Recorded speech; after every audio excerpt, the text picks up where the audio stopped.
자, 전 시간에 감정평가를 분류하면서 필수적 평가다, 그 다음에 의무적 평가 알아봤습니다. 이번엔 339페이지 보시면 다른 거는 잘 몰라도 상관없습니다. 39페이지에 평가 조건에 따른 분류 알아보겠습니다. 자, 평가 조건에 따라서 무슨 얘기냐면 어떠한 땅이 있는데 이 땅이 현재 밭입니다. 밭. 자, 그러면 이거를 평가하는 방식은 크게 네 가지가 있을 수가 있는데 이렇게 맨 먼저 밭인 상태, 지금 현재 있는 상태 그대로 한번 평가해 볼 수도 있는 겁니다.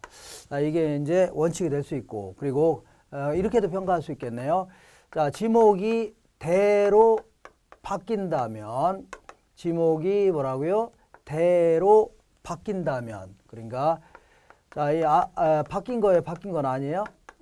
바뀐 건 아니죠. 다만 만약에 바뀐다면 얼마가 될 것인가 이렇게 평가해 볼 수 있겠네요. 그 다음에 세 번째는요.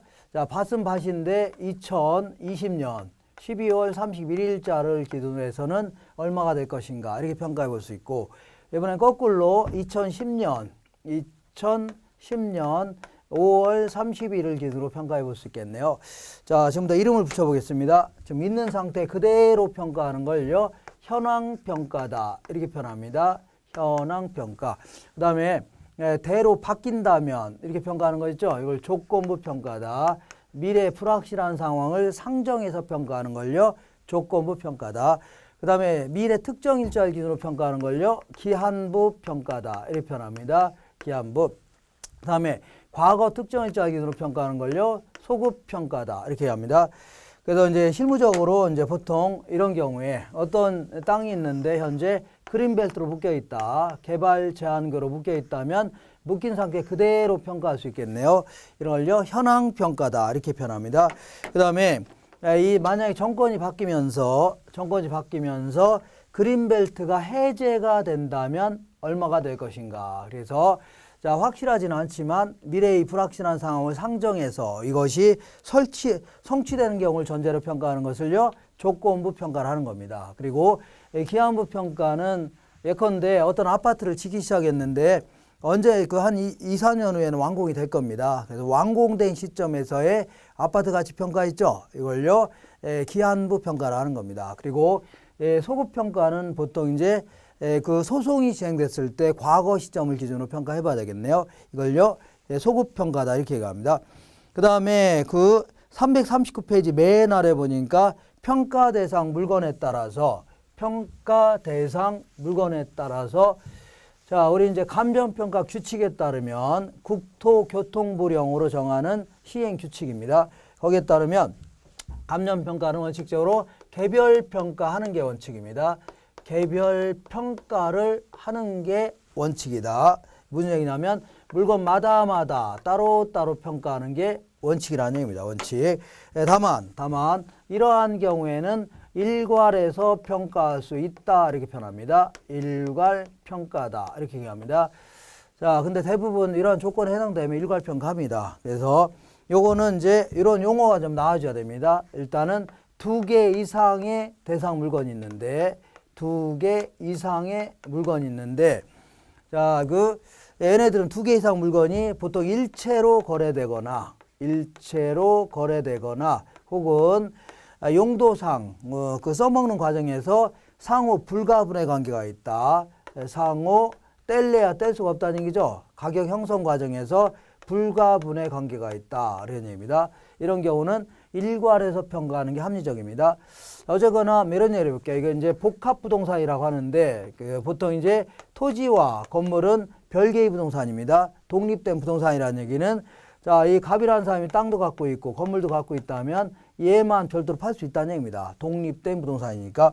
자, 근데 보통 이걸 복합부동산이다 해주는데 보통은 이제 일체로 거래되는 게 일반적일 겁니다. 일체로. 그리고 이 사용하는 과정에서 그 가치 형성에 뗄래야 뗄 수가 없다는 얘기입니다. 예컨대 이게 1층짜리냐 100층짜리냐 1년밖에 안 됐냐 50년 된 거냐 철근 콘크리트조냐 벽돌조냐 이런 거에 따라서 당연히 토지 가치 영향을 미치는 겁니다. 그리고 똑같은 뭐 아이파크 아파트라 하더라도 이게 서울의 강남에 있는 땅이냐 강북에 있는 땅이냐 아니면 광주에 있는 땅이냐 아니면 부산에 있는 땅이냐에 따라서 건물 가치에 영향을 미치는 거죠. 그러니까 이 가치 형성 과정에서 그 용도상 상호 불가분의 관계가 있다는 얘기입니다. 뗄래야 뗄 수가 없다는 얘기죠. 그래서 이걸 따로따로 평가하는 것도 무진장 힘들 뿐만 아니라 평가하는 것도 큰 의미가 없을 수도 있다는 얘기입니다. 일체로 거래된 게 일반적이면 그러면 이걸 통째로 평가하는 얘기입니다. 통째. 그래서 우리가 아파트의 가치가 뭐 예를 들어서 뭐 평당, 평을 쓰면 요즘에 안 되지만 제곱미터를 써야 되는데 어제나 평당 1,300만 원이다. 이렇게 할 때는 건물만의 가치를 얘기하는 게 아닙니다. 그 밑에 뭐가 있어요? 토지도 포함해서 가치를 평가하는 겁니다. 이걸요 일괄 평가한다 해줍니다. 그 다음에 일괄 평가하고 거의 흡사한 게 하나가 있는데 이거는 이제 부분 평가라 하는 겁니다. 부분 평가다 이런 게 있는데 자 얘도 마찬가지로 이러한 두 가지 정도의 용어가 좀 나와줘야 됩니다. 일단은 2개 이상의 대상 물건이 있다. 이거 안 쓰고 그냥 할게요. 그 다음에 일체로 거래되거나 용도상 상호 불가분의 관계가 있다는 얘기죠. 이러한 그러니까 복합부동산 생각하시면 됩니다. 복합부동산이 있는데 자 근데 요 중에서 지금 부분평가는 그 중에 지금 일부만을 평가하려고 하는 겁니다. 예를 들어서 토지만의 가치를 평가해 보려고 하는 겁니다. 토지만의. 자 그러면 이때 토지만의 가치를 평가하기 쉽지만 않을 겁니다. 어쨌거나 토지만의 가치는 얼마냐. 그럴 때는 자 토지 위에 건물이 있어 없어요? 건물이 있잖아요. 있는 상태에서 토지 가치를 평가하는 얘기입니다. 그래서 평가하기 힘든데 어쨌거나 일괄해서 평가한 다음에 이 건물 일괄해서 평가하게 되면 상호 영향을 주거니 받거니 한 거죠. 그 상태에서 건물 부분을 적절히 빼내는 형태로 평가하는 게 그나마 합리적입니다. 그래서 그 부분 평가라는 것은 지금 건부지 상태로 평가하는 겁니다. 지금 토지에 건축물이 있죠. 건축물이 있는 상태에서의 토지 가치를 평가하라는 얘기입니다. 건부지 상태에서 토지 가치를 평가하라 하는 걸요. 부분 평가라는 겁니다. 그 다음에 이 부분 평가하고 상대적인 개념이 하나가 있는데 이걸 독립평가다 해줍니다. 이 독립평가도 자, 이 우리나라 감정평가 규칙에서는 언급하지 않지만 이 표준지 공시지가라든가 이런 거를 책정할 때는 이렇게 써먹습니다. 요것도 일단은 요게 그대로 나와줘야 됩니다. 2개 이상의 대상 물건인데 일체로 거래되거나 용도상 불가분의 관계가 있다는 얘기죠. 그래서 이 복합부동산을 얘기하는 겁니다. 예를 들어서 근데 이 중에서 이것도 마찬가지로 토지만의 가치는 얼마냐 이걸 평가하려고 합니다. 토지만의 가치는 얼마냐. 그럴 경우에는 분명히 토지에 건물이 있어 없어요? 건물이 있죠. 근데 있지만 마치 건물이 없다고 가정하고 평가하는 겁니다. 건물이 있는데도 불구하고 없다고 가정하고 토지 따로 건물 따로 평가하겠다는 얘기입니다. 자 그러니까 그 어떻게 평가하는 거예요? 나지를 가정해서 평가하는 겁니다. 나지를 가정해서 건부지인데도 불구하고 나지를 가정해서 평가하는 일종의 조건부 평가입니다. 이런 거라고요. 독립평가다 이렇게 얘기합니다. 자 이렇게 해서 하시고 그 다음에 이번에는 구분평가라는 게 있는데 구분평가 자 이 부분평가 용어 자체가 좀 비슷한데 얘는 이런 용어가 나와줘야 됩니다. 일단 한 개의 물건이 있다. 한 개의 물건이 있는데 얘는 가치를 달리하는 부분이 있다는 얘기죠. 가치를 달리하는 부분이 있다면 따로따로 평가한 다음에 합쳐주라는 얘기입니다. 그래서 무슨 얘기냐면 자 여기가 이제 도로가 있는데 도로에 근접해 있는 접근해 있는 붙어 있는 땅이 하나가 있는데 56번지 필지라는 얘기죠. 그러니까 소유자는 하나니까 물건 한 개라는 얘기입니다. 근데 이 부분은 백화점한테 세를 줬고 이 부분은요 주거용으로 세를 줬다. 그럴 경우는 한 개의 물건이라도 이 부분의 가치와 이 부분의 가치는 다르겠죠. 그러면 따로따로 평가한 다음에 합쳐주자 하는 걸요 구분평가라는 겁니다. 구분평가 이렇게 해서 요걸 중심으로 해서 쭉 한번 읽어보시면 됩니다. 자 문제를 통해서 확인해 보겠습니다. 340페이지에 자 그 예제를 보겠습니다. 자 감정평가에 관한 규칙에 규정된 내용이 아닌 것은 자 일단은 이거는 1번과 2번은 아직 공부를 안 한 거기 때문에 잠시 후 할 겁니다. 어쨌거나 2번이 틀린 건데 시장가치라는 것은 한정된 시장에서 성립될 가능성이 있는 대상 물건의 최고 가격이다. 이건 아닙니다. 시장 가격은 극히 이제 정상적인 가치입니다. 그래서 아주 통상적인 시장에서 자유롭게 거래했을 때 성립할 수 있다고 인정되는 값인데 이거는 잠시 하기로 하고 2번이 틀렸고, 자 3번 보겠습니다. 자 감정평가는 기준 시점에서 대상 물건의 이용 상황 및 공법상 제한을 받는 상태를 기준으로 한다. 이게 기준이라는 얘기입니다. 그러니까 현황 평가를 얘기하는 겁니다. 현황 평가가 기준입니다. 원칙이라는 얘기입니다. 원칙. 다만 예외도 있을 수가 있는 겁니다. 조건부 평가라든가 소급 평가 이런 것도 가능한 겁니다. 그 다음에 4번 볼게요. 둘 이상의 대상 물건이 일체로 거래되거나 둘 이상의 대상 물건이 일체로 거래되거나 대상 물건 상호 간에 용도상 불가분의 관계가 있는 경우는 일괄해서 평가할 수 있다. 맞는 겁니다. 5번 볼게요. 하나의 대상 물건이라도, 자, 하나의 물건이라도 가치를 달리하는 부분이 있다면 구분해서 평가할 수 있다. 맞는 겁니다. 2번 틀렸는데 2번은 잠시 하기로 합니다. 자, 지금부터 부동산 가치 이론이라고 해서 부동산 가치가 어떤 원인에 의해서 결정되고 형성되냐, 그러니까 어떤 식으로 결정되냐, 이런 걸 좀 공부해 보겠습니다. 이론적으로 가치가 결정되어 나가는 과정이라든가 이런 걸 좀 공부해 볼 건데, 일단 우리 같은 사람들은, 저 같은 사람들은 가치나 가격이나 뭐 그게 그거 같은데, 감정평가 하시는 분들은 요걸 좀 구분하고 있습니다. 구분하고 있다. 그래서 이런 얘기를 해볼게요. 자, 1억짜리 물건이 있는데, 부동산이 있는데, 요거를 9천만 원에 구입했다고 쳐보자. 9천만 원에 구입했다. 자, 그러면 1억짜리라는 얘기는 뭐 이 정도의 값어치는 있다고 한다는 얘기죠. 값어치. 그래서 요거를 가치라는 용어로 한번 써볼게요. 가치다. 영어로는 value 해줄게요. 자, 그러면 이 가치의 본질이 뭔가 생각해 볼게요. 자, 내가 지나가다가 수박을 좀 구입하려고 합니다. 그럼 구입하면서 내가 돈을 지불하려고 하는 이유가 뭐냐?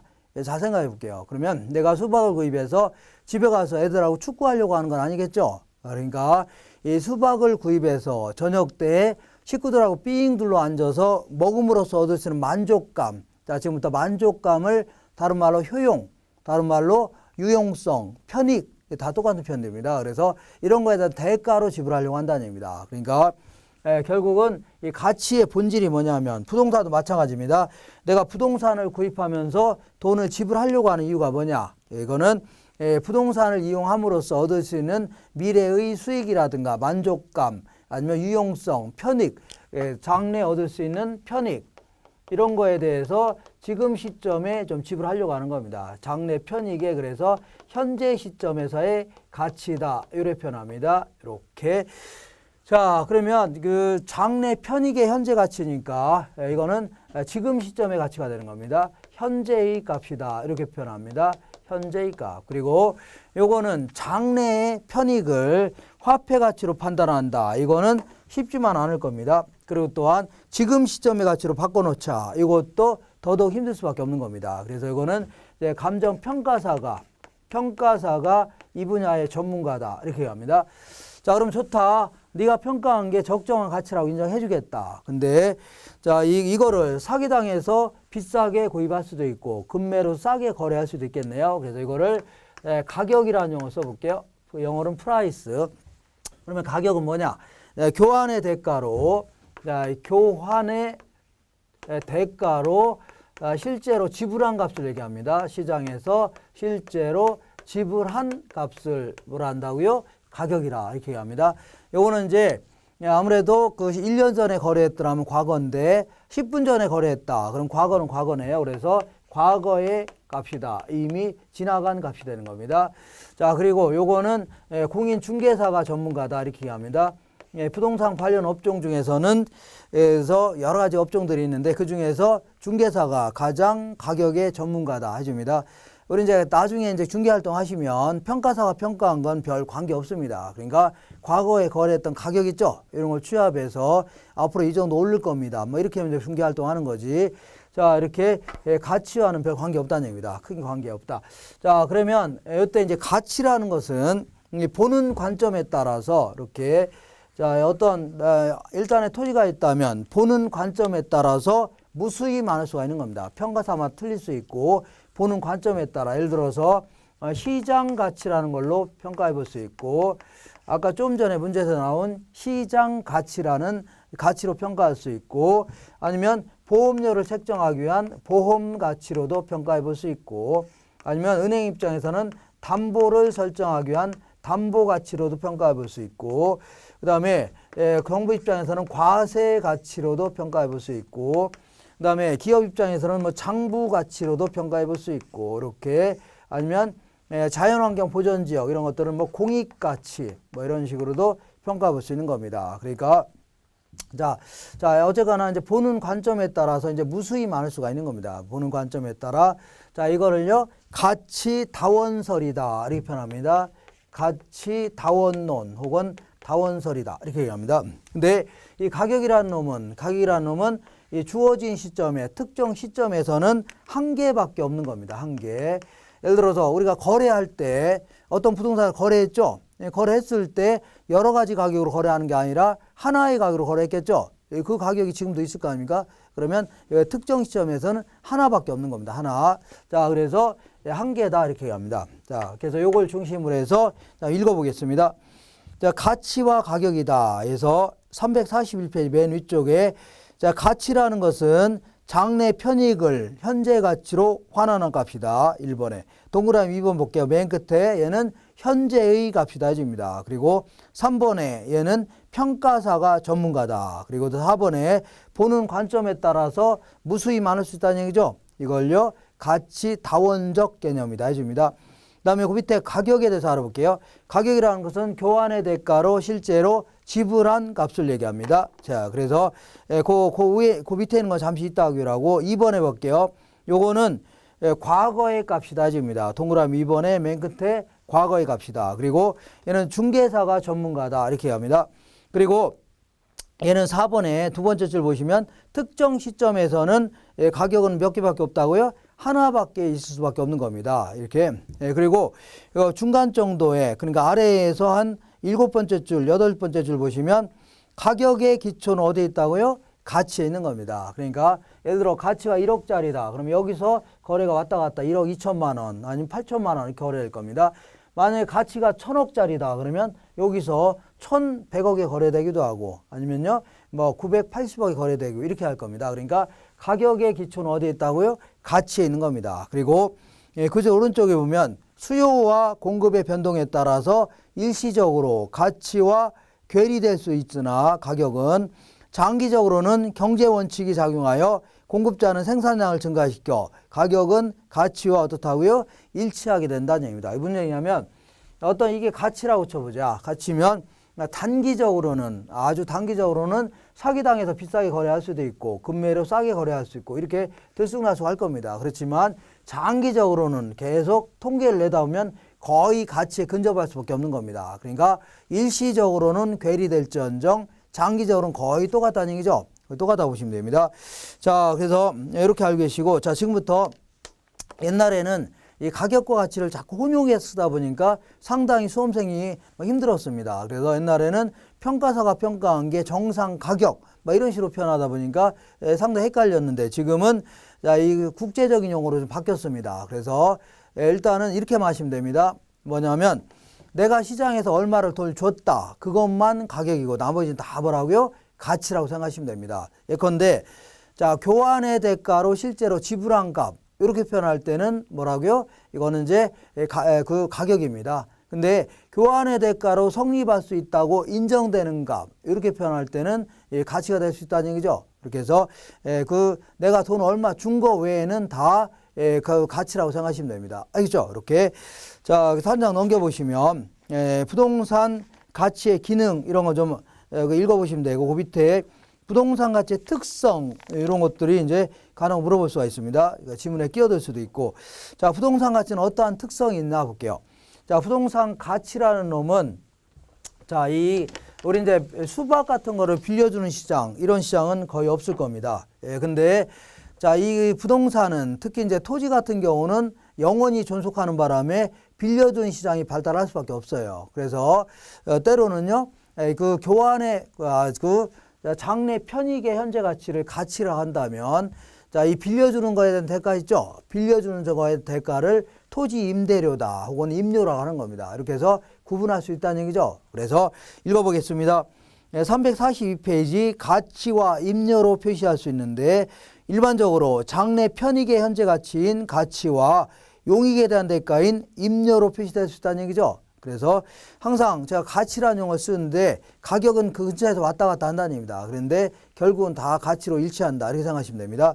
그 다음에 343페이지에 보시면 맨 위에 소유권, 기타, 권리, 이익에 대한 가치다. 그 얘기는 자, 그 줄의 세 번째 줄 볼게요. 앞부분에 물리적 실체의 가치가 아니라 소유권, 기타, 권리, 이익에 대한 가치이고 두 개 이상의 권리, 이익이 동일한 부동산에 존재할 때는 각각의 이익에 대해서도 권리, 이익에 대해서도 가치가 형성될 수 있다는 얘기죠. 그러니까 무슨 얘기냐면 이 가치라는 것은 만약에 크기가 100평 똑같다. 그러면 물리적 실체가 가치를 결정한다면 똑같아야 될 겁니다. 가치가.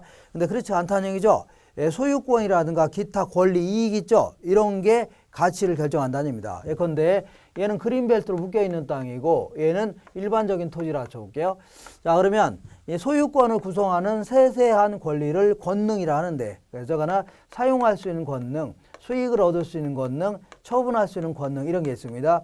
이때 그린벨트로 묶여있는데 왜 얘가 가치가 싸냐는 얘기죠. 왜냐하면 일단은 이 그린벨트로 묶여있으면 뭐 사용도 제한되죠. 건물도 못 짓게 하고, 그 다음에 돈도 안 되죠. 농사밖에 안 지니까, 안 되니까. 그 다음에 처분하기도 힘들 겁니다. 그러다 보니까 여러 가지 소유권이라든가 그다음 권리, 이익 같은 게 있죠. 이런 게 제한을 받을 수밖에 없으니까 당연히 가치는 낮게 평가되는 겁니다.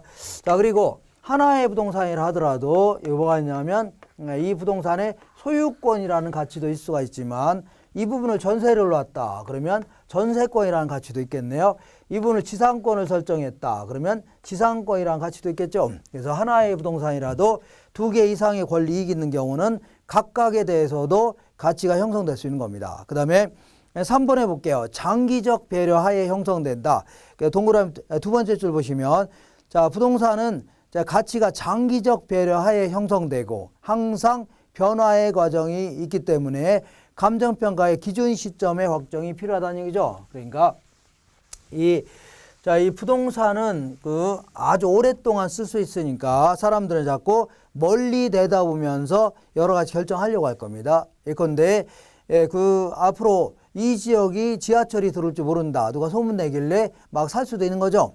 아니면 쓰레기맨 입장에 들어올 줄 모른다. 그러면 안 살려고 하겠네. 이런 식으로 멀리 내다보면서 여러 개 결정하려고 하는 겁니다. 이걸요 장기적 배려라는 겁니다. 그리고 부동산의 가치라는 것은 계속해서 여러 외부적인 환경이라든가 이런 거에 비추어서 계속 변동될 수 있는 겁니다. 그러다 보니까 감정평가할 때는 항상 특정 시점을 딱 명시해서 이 날짜의 가치를 평가해야 됩니다. 이걸요 기준 시점이라 해줍니다. 기준 시점. 이렇게 나중에 이 시점이 구체적으로 어떤 시점이냐면 가격 조사를 완료한 날짜입니다. 이거 나중에 하기로 하고, 자, 그 다음에 어쨌거나 기준 시점 정할 필요가 있다. 그리고 그 다음에 4번을 볼게요. 개별적인 동기라든가 특수한 사정이 개입될 여지가 많다는 얘기죠. 그래서 그 네 번째 그 얘기인데 개별적인 동기라든가 특수한 사정이 개입될 여지가 많다. 아까 얘기한 대로 이놈의 부동산은 사기당했다는 등, 아니면 강박에 의해서 거래했다는 등, 금매로 구입했다는 등, 아니면 수용당했다는 등, 이렇게 이런 걸 개별적인 동기라든가 특수한 사정 같은 거 있죠. 이런 게 개입될 여지가 많다는 얘기입니다. 그 다음에 다른 부동산과의 상호작용에 의하여 가치가 결정된다는 얘기입니다. 그러니까 자, 똑같이 생긴 현대 아이파크 아파트가 있는데 이렇게 가치가 똑같아야 되는데 얘는 이 자체로만 결정되는 게 아니라 다른 부동산과의 상호작용 있죠. 이런 거에 따라 결정되는 겁니다. 예를 들어서 여기는 주변에 지하철이 있고 현대 아이파크 아파트인데 여기는 쓰레기맨 입장이 근처에 있다. 그러면 이렇게 가치가 높겠죠. 이런 식으로 주변에 있는 다른 부동산과의 상호작용 하에 결정되는 겁니다. 자, 그 다음에 이 부동산 가치 종류에 대해서 알아볼게요. 부동산 가치 종류는 그러면 이런 가치를 평가사가 평가하라 그런 얘기인데 이렇게 많은 가치 중에 도대체 어떤 식으로 평가하냐 그런 얘기인데 자, 우리 감정평가 규칙에 따르면 시장 가치로 평가하는 게 원칙입니다. 시장 가치로 이렇게 평가하는 게 원칙이에요. 그렇지만 얼마든지 다른 가치로도 평가할 수 있는 겁니다. 얼마든지. 그래서 자, 시장 가치로 평가하는 게 원칙인데 그럼 시장 가치가 뭐냐? 시장 가치라는 것은 이렇게 한 5가지 조건을 극히 정상적인 가치라고 생각하시면 됩니다. 한 5가지 조건을 갖춘 상태에서 거래가 만약에 이루어진다면 통상 성립할 수 있다고 인정되는 값이죠. 이걸 뭐라고요? 시장 가치라는 겁니다. 시장 가치. 그래서 자, 출거 당시 통 이렇게 해볼게요. 출거 당시 통이다. 자, 맨 먼저 출품 기간이 합리적이어야 됩니다. 두 번째는요, 거래의 자연성이 있어야 돼요. 그리고 당사자의 정통성이 좀 있어야 됩니다. 시장성이 좀 있어야 되고, 통상의 자유 경쟁 시장을 가정해야 됩니다. 통상의 자유 경쟁 시장을 가정해야 됩니다. 자, 무슨 얘기냐면 일단 이 부동산의 시장 가치로 평가하려면 이건 극히 정상적인 가치라 생각하시면 됩니다. 가치 평가하려면 일단 출품 기간이 합리적이어야 된다. 그 얘기는 그냥 듣고서 그냥 이해만 자꾸 하시려고 하고 그냥 느낌으로 하셔도 상관없습니다. 일단 출품이라는 게 시장에 내놨다는 얘기죠. 내놨을 때 한두 개월 내에는 충분히 팔릴 수 있다는 가정이 있어야 됩니다. 예를 들어 5년이 되도록 10년이 되도록 안 팔릴 가능성이 있다든가 내놓자마자 팔릴 가능성이 있다. 그럴 경우는 뭐 투기적 목적도 많이 있기 때문에 그런 것보다는 한두 달 내 정도는 팔릴 수 있다는 좀 가정이 있어야 됩니다. 두 번째는요, 거래의 자연성이라고 해서 자, 금매라든가 정부에 의한 강압적인 거래 아니면 사기, 강박 이런 것도 없다는 가정이 좀 있어야 됩니다. 자연스럽게 거래가 다른 외부적 요인 없이 자연스럽게 거래가 돼야 됩니다. 세 번째는요, 당사자의 정통성이라고 해서 매도자가 됐든 매수자가 됐든 부동산을 잘 알고 있다는 가정이 있어야 됩니다. 예를 들어서 매도자는 자기 아파트가 층간소음이 심하다는 걸 알고 있을 겁니다. 근데 매수자가 만약에 모르고 거래했다 그러면 크게 손해보고 거래할 수 있죠. 근데 그런 게 아니라는 얘기입니다. 매도자가 됐든 매수자가 됐든 부동산에 대한 내용을 정확히 다 알고 있다는 가정이 있어야 됩니다. 그 다음에 시장성이 좀 있어야 돼요. 시장에서 빈번한 거래가 있어야 되지. 관공서라든가 교회 이런 것들은 그 시장 가치로 평가하면 안 됩니다. 다른 가치로 평가해야 됩니다.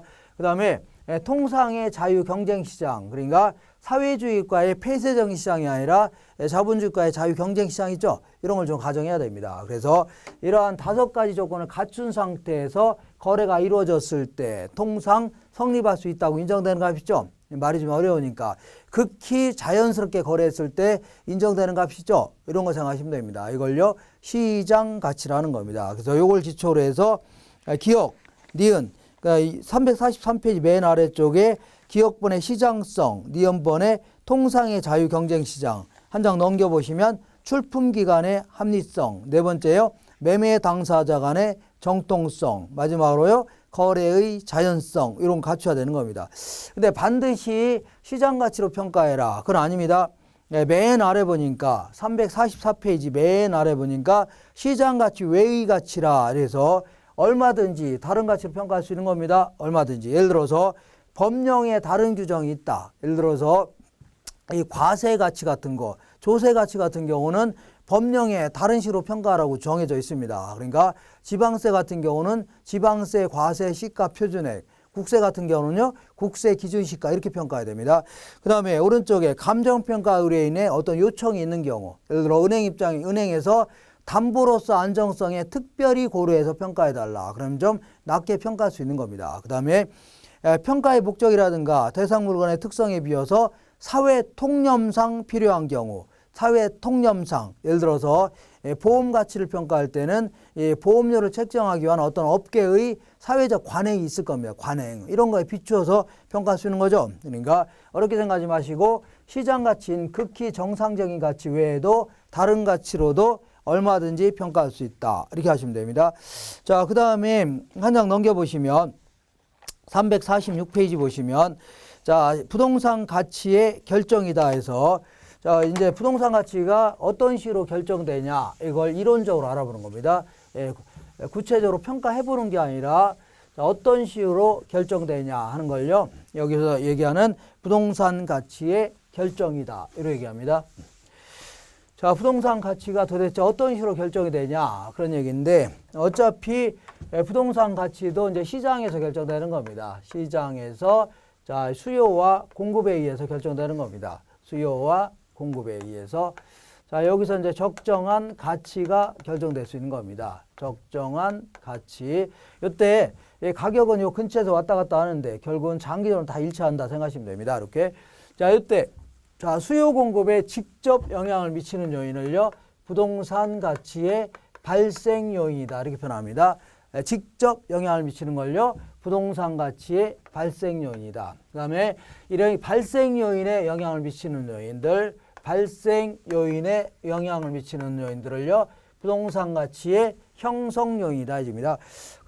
그럼 발생 요인이 뭐냐? 발생 요인이라는 것은 우리 수요 공급 이론할 때 수요를 변화시키는 요인들, 예를 들어 뭐 소득이 증가하거나 아니면 기여도가 변했다 이런 거는 수요를 막 변화시키는 거죠. 그다음에 공급을 변화시키는 요인들, 예컨대 뭐 기술 수준이 바뀌었다든가 아니면 건축 자재 가격이 폭등했다든가 이런 걸 다 공급을 변화시킨다 이렇게 표현합니다. 그런 걸 얘기하는 겁니다. 그럼 얘기하는데 우리 이제 감정평가론자들은 이 부분을 좀 신기하게 설명합니다. 신기하게. 그래서 맨 먼저 유용성이다.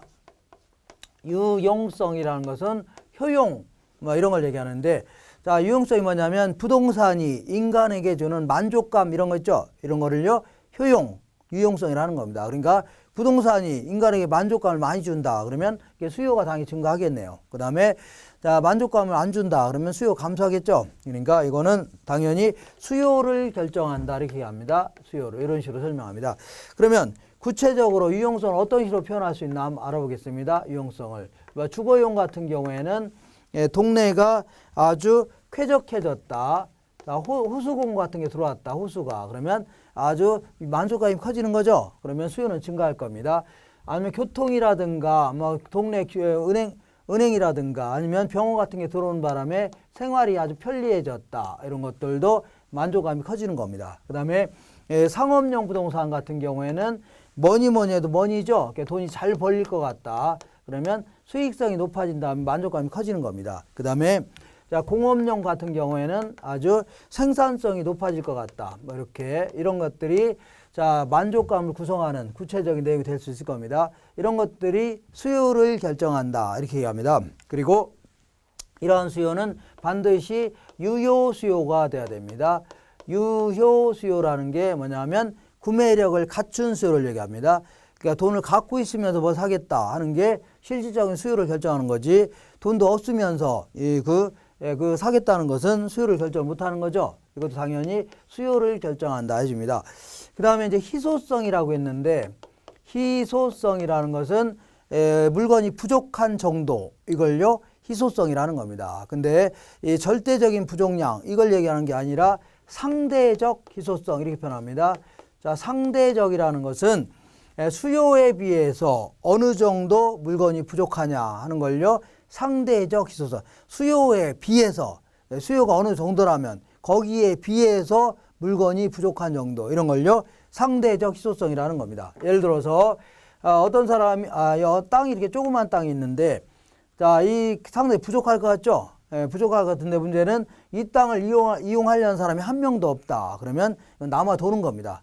그리고 이번에는 땅이 이렇게 큰 땅이 있는데 상당히 남아 돌 것 같은데 문제는 이걸 이용하려는 사람이 이렇게 많다는 얘기죠. 그럼 이것도 부족한 겁니다. 그래서 자, 수요에 비해서 어느 정도 희소하냐 하는 걸요. 상대적 희소성이라는 겁니다. 그래서 자, 이런 것들은 당연히 시장에서 공급할 수 있는 양을 결정하기 때문에 공급을 결정한다 해줍니다. 그리고 하나 정도 더 한다면 이전성이다.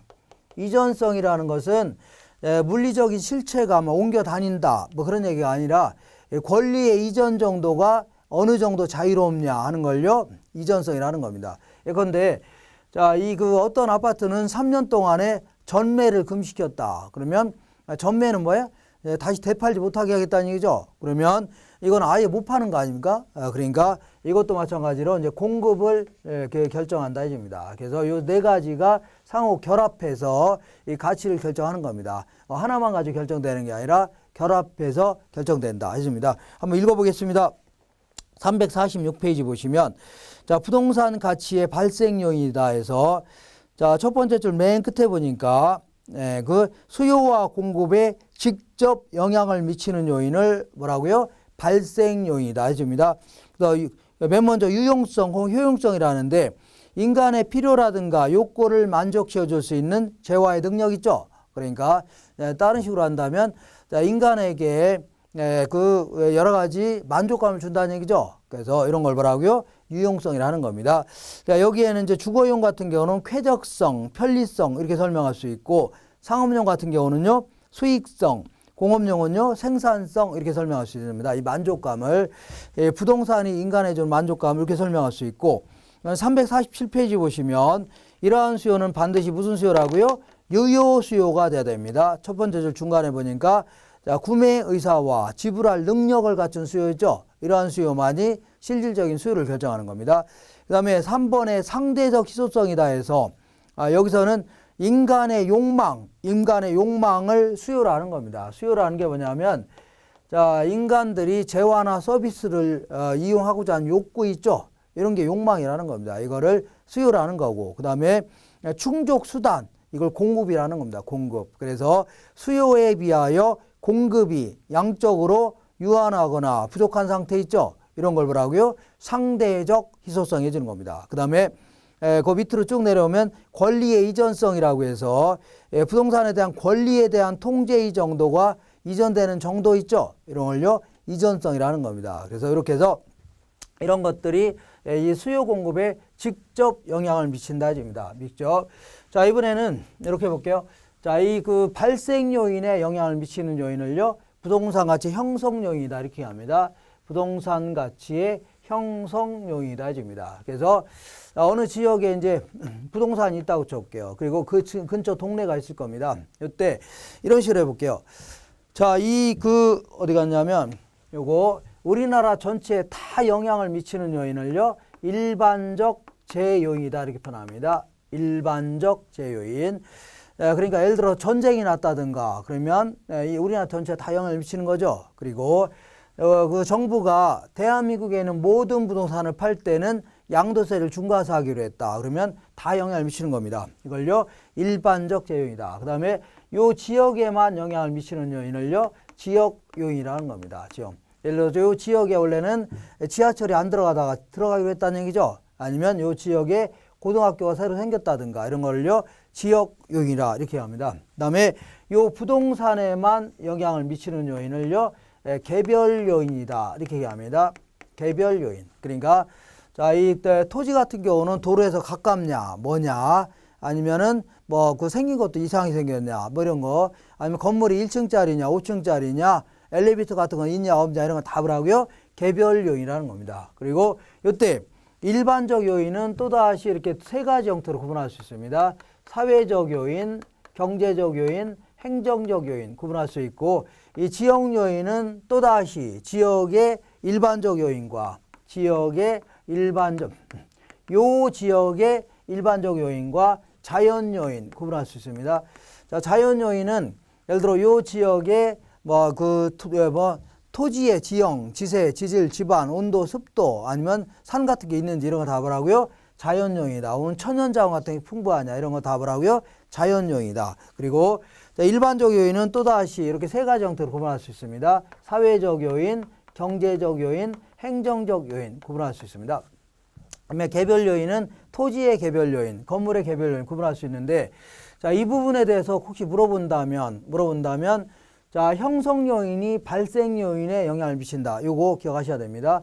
발생 요인이 형성 요인에 영향을 미친다는 건 틀린 겁니다. 형성 요인이 뭐라고요? 발생 요인에 영향을 미친다. 이렇게 하시고 그다음에 두 번째는 자, 이게 사회적 요인이냐 경제적 요인이냐 행정적 요인이냐 옛날에는 가끔 어쩌다 물어보긴 했는데 근래 들어서는 거의 안 물어봤습니다. 그래서 만약에 이 부분을 물어본다면 얘가 사회적 요인이냐 경제적 요인이냐 행정적 요인이냐 뭐 물어볼 수는 있는데 자, 이거를 뭐 구분하는 게 쉽지만 않을 겁니다. 다만 느낌으로 사회적 요인 나오면 이렇게 기억하세요. 자, 이 교육이라든가 아니면 학교 아니면 공공시설의 상태 아니면은 뭐 그 지역의 관행, 가치관, 관습, 양식 뭐 있다 이런 거 나오면 다 일단 뭐라고요? 사회적 요인 하시고 그다음 경제적 요인 나오면은 우리가 일반적으로 쓰는 경제 용어들 있죠? 요거 좀 생각하시면 됩니다. 그 지역의 뭐 소비 상태라든가 투자 상태, 재정, 금융, 환율, 무역 수지 뭐 이런 거 나오면 일단 뭐라고요? 경제적 요인이다. 그다음에 행정적 요인 하면 정부 입장에서 무슨 규제하겠다, 무슨 제도를 펼치겠다, 무슨 정책이다 이런 거 다음 일단 답을 하고요. 행정적 요인입니다. 근데 여기서 약간 헷갈리는 것만 좀 정리하시면 됩니다. 헷갈리는 것만 좀 정리해 보자.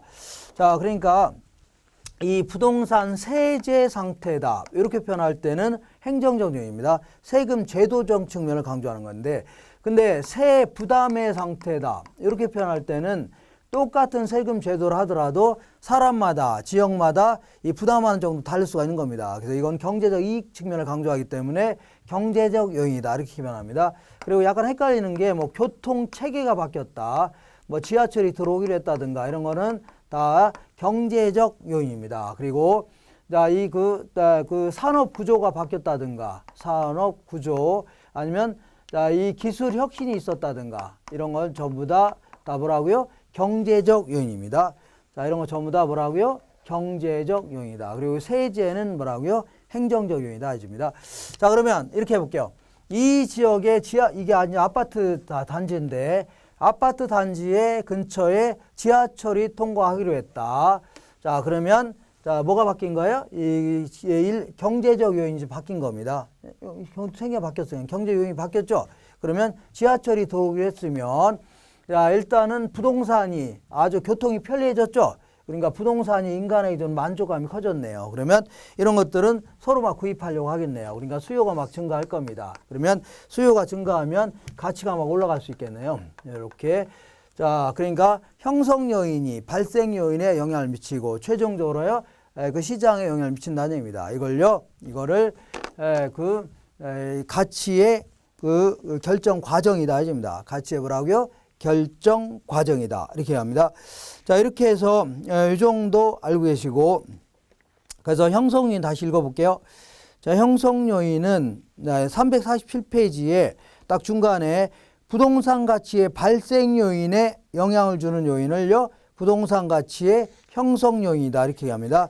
그래서 한 장 넘겨보시면 이 박스가 있는데, 자, 이때 그 중간 정도의 지역 요인 중에 일반적 제 요인 중에 경제적 요인에 3번에 볼게요.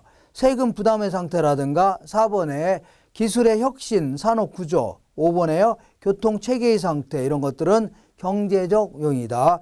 그 밑에 행정적 요인에는 세제 상태 이런 거 있죠. 이런 거 답을 하고요. 행정적 제요인이다. 이렇게 알고 계시면 됩니다. 이렇게 알고 계시고 다른 것들은 그냥 쭉쭉 읽어보시면 됩니다. 읽어보시고 자, 지금부터 이제 부동산 가치의 제 원칙 요걸 얘기할 건데 요거는 좀 시간이 꽤 걸리는 바람에 다음 시간에 하도록 하겠습니다. 오늘은 요 정도까지 정리하겠습니다. 고생 많이 하셨습니다. 이상입니다.